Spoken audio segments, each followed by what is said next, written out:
সবার আগে যার কলিজায় আঘাত লাগে রে, তিনি হচ্ছেন আমাদের জনম দুঃখী মা। জুড়ে কোন ঠিক না? ইমাম বুখারীর মা দিবারাত্রি 24 ঘন্টা কান্দে। একদিকে সন্তান অন্ধ, দুরু চোখে দেখে না, অন্যদিকে বাবা নাই, সন্তান এতিম। ইমাম বুখারীর মা অল্প বয়সে তিনি বিধবা হয়ে গেছেন। অবরকতপুর এলাকার মুরব্বীরা, আল্লাহ রাব্বুল আলামিন যাদেরকে মেয়ে সন্তান দিয়েছে গো, তোমার মেয়েকে তুমি অন্যতায় বিবাহ সাথে দিয়েছো, হঠাৎ করে যদি খবর আসে তোমার মেয়ের স্বামীটা মারা গিয়েছে, আমার মন বলে গো তুমি বাবা হইয়া এটা সইতে পারবা না। সব সময় তুমি কাঁদবা, মাবুদ গো অল্প বয়সে কেমন করে আমার মেয়েরা বিধবা বানাইয়া দিলা।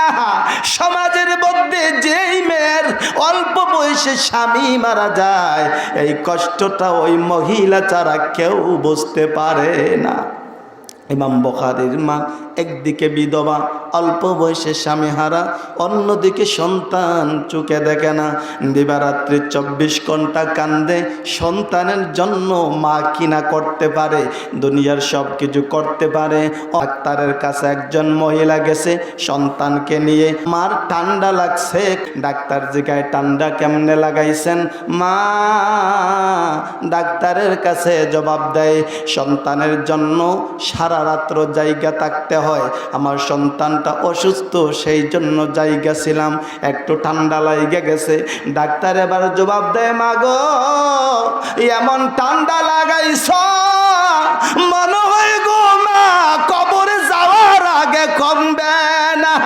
আরে যুবকেরা, এইভাবে তোমার আমার মা কত কষ্ট জমিনের মধ্যে করছে।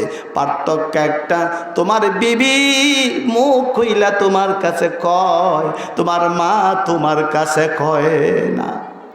ইমাম বুখারীর মা দিবারাত্রি 24 ঘন্টা কান্দে, মাবুদ গো অল্প বয়সে বিধবা বানাইলা, সন্তান দিলা, অন্ধ বানাইয়া দিলা। বাস্তব ঘটনা বলি, আপনারা একটু ট্রাই করে দেখবেন, যাচাই বাছাই করে দেখবেন। বাবা বাজার থেকে বড় মাছ কিনে আনছে, ঘরের মধ্যে সন্তান আছে ছোট ছোট 3-4টা, বড় 1-2 জন আছে। মা ইলিশ মাছটা রান্না করিয়া সবাইরে খাওয়ার জন্য দিছে, সবার বাগে মাছ আছে।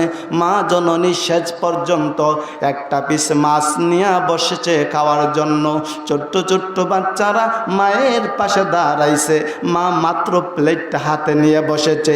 আরে যুবকেরা, আমাদের মা মাছগুলো বাইসা বাইসা রে সন্তানের মুখে উঠাইয়া দেয়। শেষ পর্যন্ত তাকাইয়া দেখি মায়ের প্লেটে মাছের কাঠা পড়ে আছে রে। এইভাবে মা ইচ্ছে করে চাইলেও খাইতে পারে না। জনম দুঃখী মা দিবারাত্রি আল্লাহর দরবারে কান্দেন, মাবুদ গো সন্তানটা চোখে দেখে না, আমি মা দুনিয়ার সব আলো বাতাস দেখি, আমার সন্তান আমি মায়ের চেহারাটা দেখলো না। মাবুদ গো আমার সন্তানটা দুনিয়ার আলো বাতাস কি দেখতে পাবে না?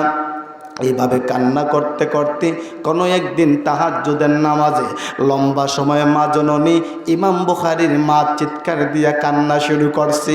অবরকতপুর এলাকার মহিলারা আজকে অন্তত পক্ষে এই মাহফিলের জন্য ঘুমাইও না গো।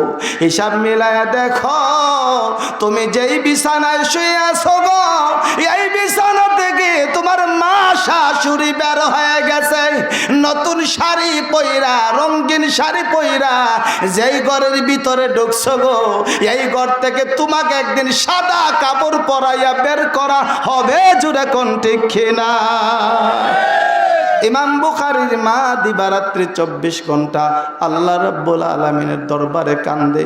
কোনো একদিন তাহাজ্জুদের নামাজে আল্লাহর দরবারে কান্না করতে করতে সামান্য সময়ের জন্য বিছানায় শুইতে গেছে।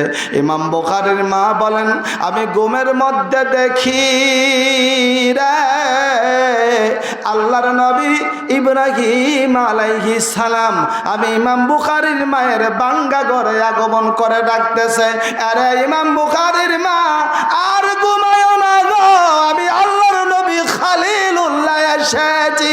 ইমাম বুখারীর মা বলেন, স্বপ্নের মধ্যে আমি ডাক দিলাম, আপনি কিসের জন্য আমার ঘরে এসেছেন? ইমাম বুখারীর মার প্রশ্নের জবাবে ইব্রাহিম খালিলুল্লাহ জবাব দিতেছেন, ইমাম বুখারীর মা গো, সন্তানের ব্যথায় ব্যথিত হইয়া তুমি কান্না করেছো।